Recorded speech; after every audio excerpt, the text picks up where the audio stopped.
doing? You wanna go out?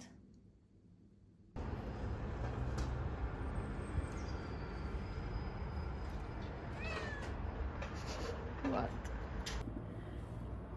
I don't feel as proficient as last time we spoke at speaking, but I may never feel like that again. So I thought I'd just try to break the barrier again and start another video. First of all, I wanted to say that it was super nice to actually get to read some of your thoughts in my latest video, because I probably mentioned it, but when I shared it, I didn't particularly have a plan. I was trying just to break a barrier with myself, and actually it was interesting how many people resonated with it. I'm not shocked, but sometimes, you know, you can resonate with something, not saying anything, but actually reading what your thoughts were really made me feel better. It doesn't make me feel better that you don't feel good, but it makes me feel better that we all feel it, because it means that if a lot of people feel like we do, we're gonna look for a solution. At least we can make an effort to communicate with each other, which I think is the most important thing after all, because it's the actual reading the comment from real people that have something to say, and reading like 10 comments is so much more fulfilling than having like 5,000 likes. There is absolutely no comparison. If tomorrow the internet got rid of the likes, we will all be so happy, at least I think.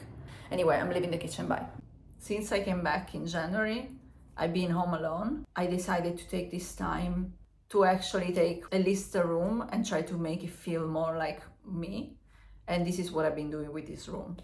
It's rare that I can film here because it's super dark. This is the darkest room of the house, which is unfortunate because it's also the place I pass most of my time in. I'm actually baffled by how bad I am at decorating spaces. 2 days ago, I put this huge mirror, which I still need to clean. It was a nightmare to hang. I don't normally have this kind of thing to share, so don't get used to it. As you can see, we're in like work in progress times. I've been doing this kind of pattern on top of the green paint. So the green paint is something that I've done with my mom last month when she came to visit. And now I had this pink paint left over because I bought like a kilo of paint, a sample, because here, at least in the shop I've been, or like in Italy in general, I don't find easily sample for print. I mean, you can find them, but very limited, especially pinks. They're not very popular.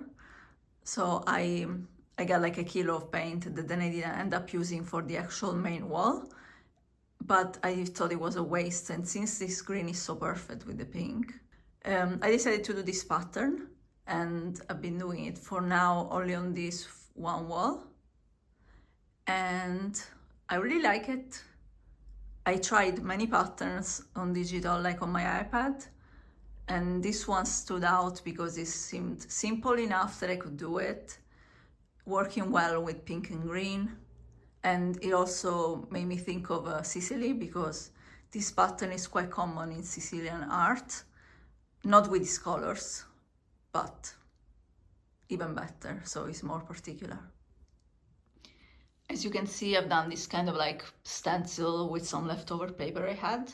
This one was actually connected to this one, which is the square part, and I just cut them separate because I'm not doing like a palm tree in the whole wall like I thought originally. I just done 2 in the beginning, 2 at the end, and I thought it's more convenient to have it like this so I can actually move it around.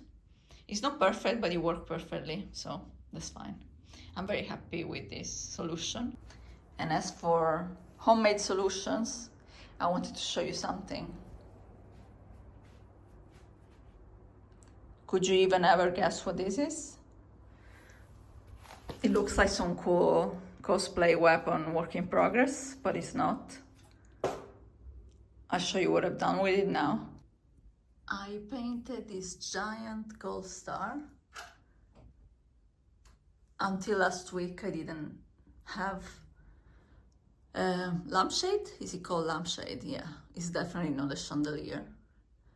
And I decided to put that on because it looks beautiful. And I saw some similar ideas on like Pinterest. And I wasn't sure how to do it because the gold paint is so expensive and no gold paint actually looks gold. This one is shimmery because it's gold leaf, which is a tool I was very aware of, but I never used before in my life. And I'm very pleased that it wasn't as hard as I thought to do. And I love it. It came out great. Okay, this may be the end of this video because I didn't really plan on a specific thing to talk about here. Just wanted to share a bit more about anything, which I did. I think if I manage to keep this up as I want to, I'm probably just gonna keep things short because I don't want to get overwhelmed with the editing stage because I'm really not good at it, and that's an extra step between me and posting. And maybe next time, whenever I have a thought about something, I'm gonna do like a video dedicated to that, like I did last time. I think that should work in that way, possibly, at least for now, until I find the voice. But if you have anything that you would like to talk about, I'd be happy to hear ideas. So just let me know in that case. I'm gonna go now, possibly work a bit longer, possibly add a little palm tree to my wall. Even with these home improvements, I've been doing them very slowly. Like for example, for the Gold Star, I think I worked over the course of 2 weeks. First of all, that was complicated because it wasn't a ceiling. It's because lately everything seems massive to do for me. So if I do things slowly, little by little, in the end, when I finish, it seemed like if it was easy. Which in the end it was, because I just had to do little per day and something came out at the end. So that's what I want. And that's what I'm gonna apply to the video as well. So I'll stop speaking right now. I hope you have a nice day or a nice night or whatever. And bye-bye.